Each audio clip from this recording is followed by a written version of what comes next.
समाज और संस्कृति, जैसा समाज वैसी संस्कृति। समाज संस्कृति समाज और संस्कृति के बीच अन्योन्याश्रय संबंध है। एक समाज राष्ट्रीय समाज होता है तब संस्कृति भी राष्ट्रीय होती है। प्रादेशिक समाज है, उससे भी धीरे धीरे हम आते हैं नीचे तो छोटा छोटा समाज, और छोटे छोटे समाज का छोटा छोटा अपने अपने ढंग का व्यवहार है, आचरण है। मेहता टॉक से मैं ज्ञानचंद प्रसाद मेहता, नमस्कार, स्वागत है आपका। आज मैं हरियाणा के कुछ गांव गया, घूमा, लोगों के साथ बैठा। गन्ने का हाँ, उससे बढ़ता जैसा है कि आपको गन्ने का।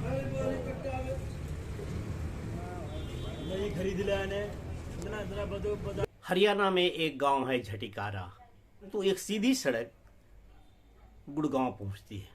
झटिकारा से गुड़गांव जाने के रास्ते में एक बस्ती है धर्मपुर।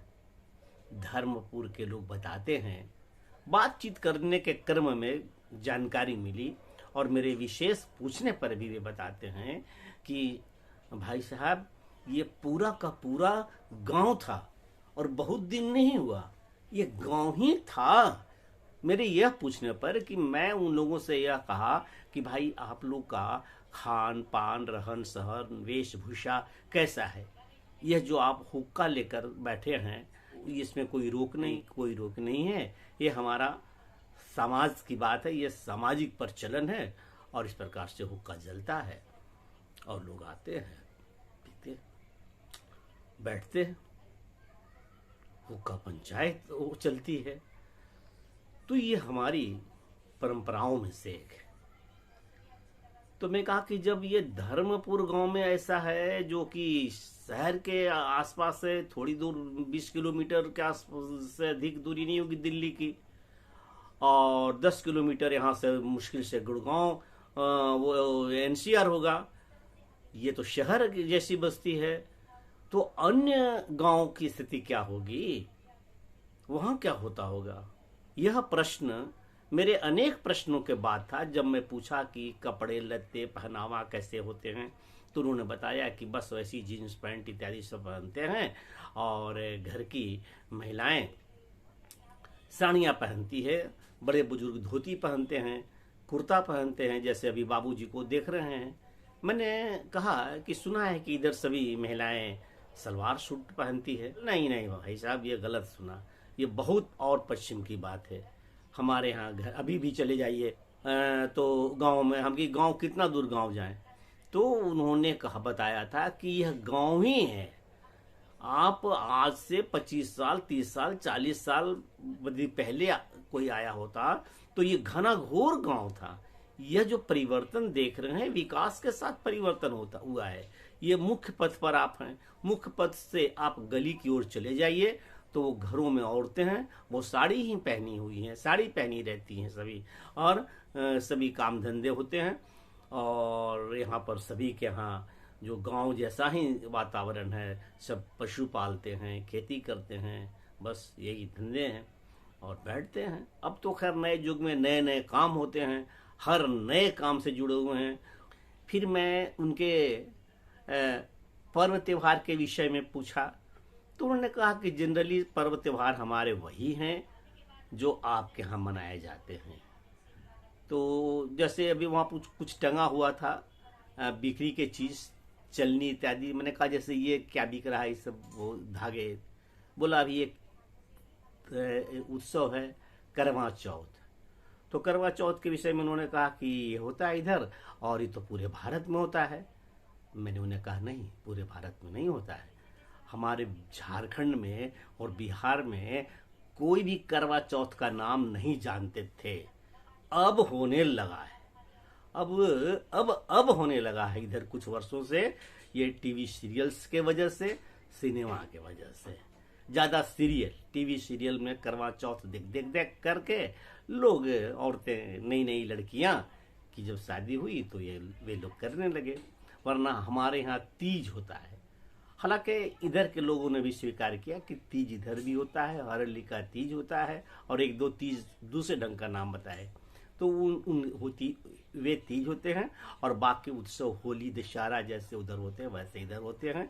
हाँ, इधर एक नई चीज है कि सूर्य कुंड, इस हिस्से में सूर्य कुंड का मेला बड़ा प्रमुख है।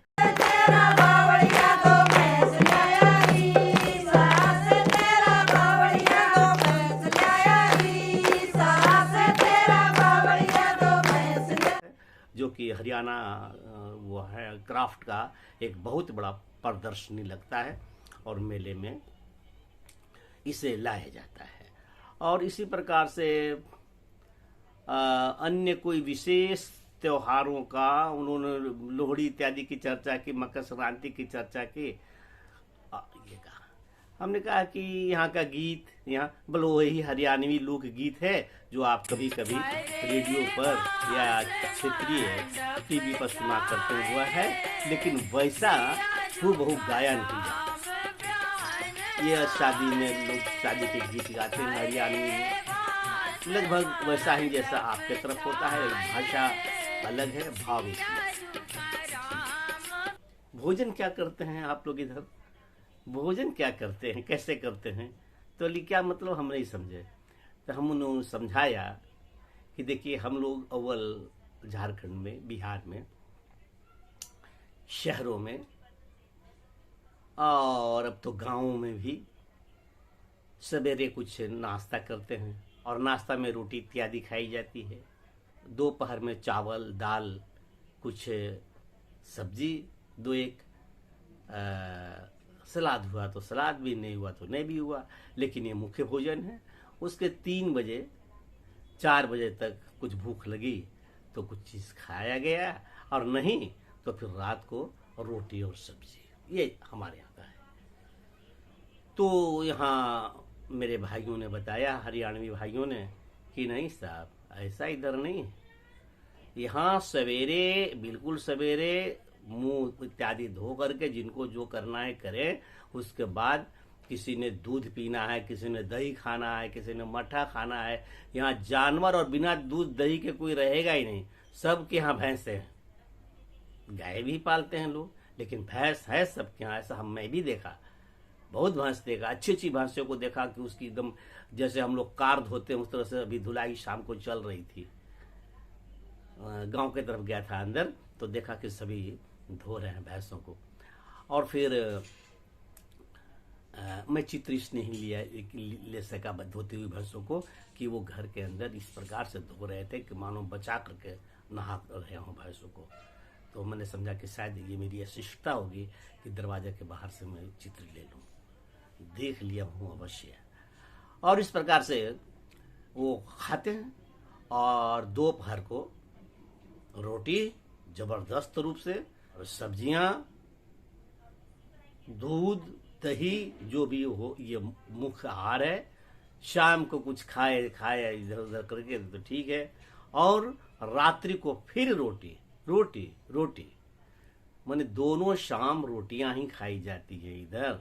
जबकि उपज में गेहूं जितना होता है तो चावल भी यहाँ कम नहीं होता है।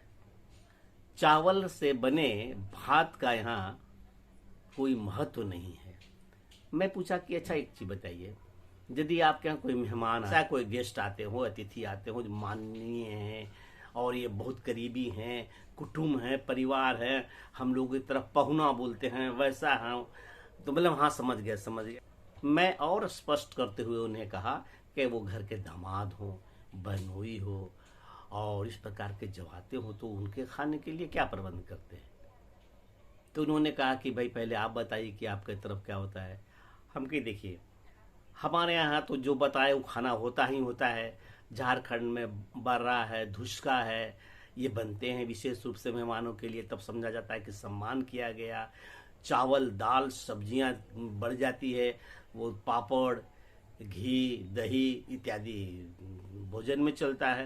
रात्रि में भी वो रोटी, रात्रि में रोटी में भी कुछ विशिष्टता थी सब्जी में, जैसा घी लगी रोटियां, और जैसा वो मेहमान है उसके हिसाब से सब्जी इत्यादि इत्यादि। तो बोले नहीं, यहाँ तो सब कुछ चलता है, उसी में सलाद ज़्यादा हो गया और मक्खन ज़्यादा हो गया, रोटियाँ ज़्यादा वो मोटी मोटी हो गई, और ये, और यदि मैं कहा कि फिर उन्होंने खुद कहा, मैं कहा नहीं, उन्होंने खुद कहा कि किसी ऐसे मेहमान को यदि आप चावल खिला दीजिए तो वो रुष्ट होकर के जाएगा, नाराज होकर के कि ये चावल खिला दिया। वो चावल खा के जाना, किसी के हाथ से चावल खाया, वो अच्छा नहीं मानता है, बहुत निम्न कोटि के वो भोजन मानते हैं लोग यहाँ। अच्छा, तो देखा वहाँ के लोगों को, वास्तव में गांव वाले को स्वास्थ्य जिसका जैसे हो, आजकल तो वो औसत राष्ट्रीय स्वास्थ्य पर चिंतन और चिंता की जाती है ही है, रोग भी है, लेकिन फिर भी अपेक्षाकृत व्यक्तियों को इधर ज्यादा स्वस्थ और हट्टे कट्टे लंबे दिखा, और पेट निकला हुआ ये बहुत कम दिखे। लेकिन एक से मैंने पूछा कि आप का तो पेट थोड़ा निकला हुआ है, तो उन्हें निकली हुई है।